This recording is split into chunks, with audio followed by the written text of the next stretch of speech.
And so the first thing, right, it's very common for couples to go to couples therapy on the verge of divorce or wanting to separate. Actually, the research shows couples tend to wait 6 years before they actually seek help. Personally, that's way too long. I would highly recommend being more preventative than reactive with working with someone or working on your relationship. I guess that's where the 7-year itch comes from. Is that where that expression comes from? It's a piece of it, yeah, and I think you get stuck in your patterns, right? And that's part of it. And when I'm talking with couples who are kind of like, well, I'm not sure if I want to stay committed to this person. I don't know if this person is for me. And so the Gottman method, you do a deep analysis of the entire relationship, the dynamics in conflict, dynamics outside of conflict, and you get kind of a global picture of what's going on. And kind of what I ask the couples at the end of kind of that assessment is I go, okay, based on all this information that we have about your relationship, what's going well, what's not going well, areas of improvement, and kind of give them a roadmap for how to improve things. I ask them, do you want to divorce each other, or do you want to divorce the patterns you two have created together? And they kind of leave either with this sense of, yeah, we're going to work on it, we're going to be fully committed to this, or sometimes, and this is pretty rare, but sometimes partners get to an agreement where they're like, you know what, we care about each other, we can be friends, we can be close, but we're very different people, and our values, our belief systems are so different that it's going to cause a lot of perpetual problems throughout our relationship. And what a more mature decision might be is actually just to explore how to be co-parents, how to work together and navigate these so we can be happy with other people too. And then exploring the fear. If it comes to a point where you're like, you know what, I've done a lot for this relationship and it's still not working, and you're scared about leaving, even though the relationship isn't working and it's really unhealthy, I think that's where I'm going to kind of put this over to you, Brianna, where I think your brilliance really comes in of understanding this fear, understanding what's going on for it and how to navigate it. And so I'm actually going to have kind of push it over to you to talk a little bit about the fears we have when leaving a relationship or divorcing, and how sometimes that can keep us stuck. And sometimes how that can also free us too. So I'll let you kind of just take it over from there. Well, so sometimes I think it has to do with that relationship with the inner and the outer. So I can share the questions that we had talked about before, maybe as a way of going a little bit deeper with it. So if we are fearful of ending a relationship, in this case, divorce, and that, let's assume there's a little bit more involved because there's a legal document between you. Maybe your finances are blended, perhaps you've got kids, you have owned property together, there's other investments, so forth and so on. So it is kind of a more weighted decision in that it's not just that you're ending a love relationship, it's also that the foundational structures of your life may need to be extricated and reformed, basically. So that is a very deep kind of uprooting. And of course, it's not a decision to be taken lightly. But if it's something that you're struggling with and you're not sure, is this something that I'm struggling with because I'm too concerned about what other people are going to think about me, or because my values and my beliefs are too tied up in the external circumstances of things?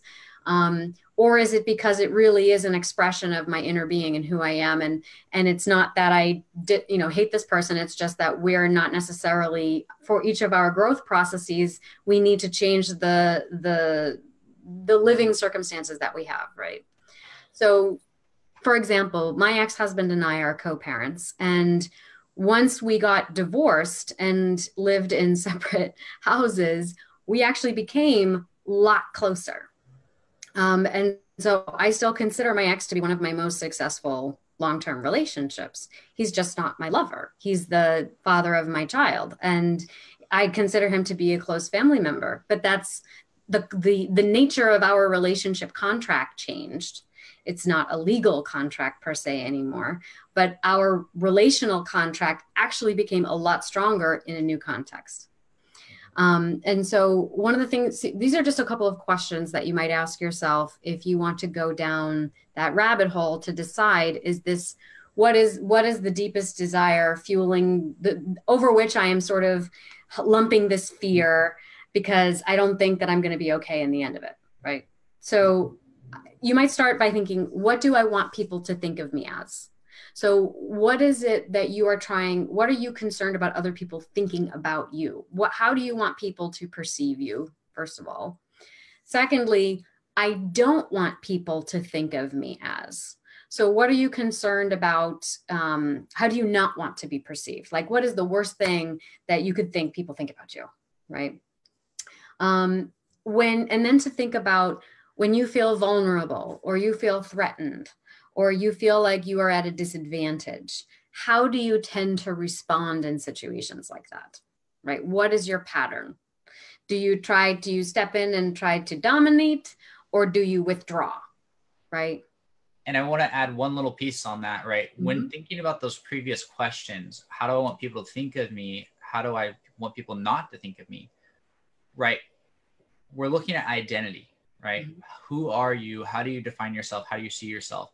And sometimes you might feel threatened when your identity comes in. And so if you consider yourself to be a romantic or successful lover, and your relationship is alien and you're kind of figuring out whether to let go of a relationship, you're going to have a reaction to exiting that relationship, and almost your identity is going to potentially pull you into staying in the relationship. It's interesting. There's coaches, there's therapists who work with couples or work on relationships, and they run up against this barrier where they're like, well, because I help these other people do this other stuff, I also must be in a relationship, or I must prove that I am this way. But that can lead to getting stuck in unhealthy relationships or staying because you're trying to not be perceived by other people as unsuccessful in relationships, which ironically for me is actually that you are unsuccessful in a relationship because you are staying in one or tolerating like really unhealthy behaviors because you are clinging to your identity. And qualifying experience based on a legal document, you know. I think it's a great point to bring up because it's often like, how are we defining success? Right. How are you defining a successful relationship or even a successful marriage? What's your definition of that? Mm-hmm. You, And what what is is it? that? Yeah, go ahead.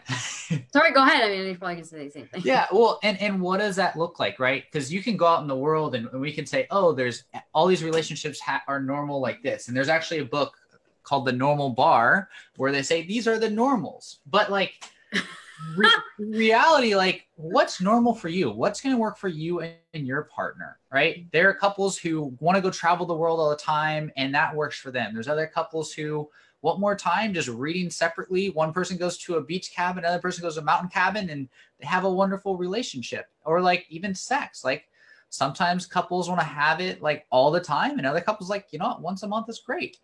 And it's defining what works for you. And that's where I think mature values are shaped, right? And this is, I think, part of the exercise that Brianna's kind of taking through and asking these questions is it helps us get clarity on the values we have, start to question them, and actually start to sculpt them in a way that empowers our relationships to be the very type of relationship that we want.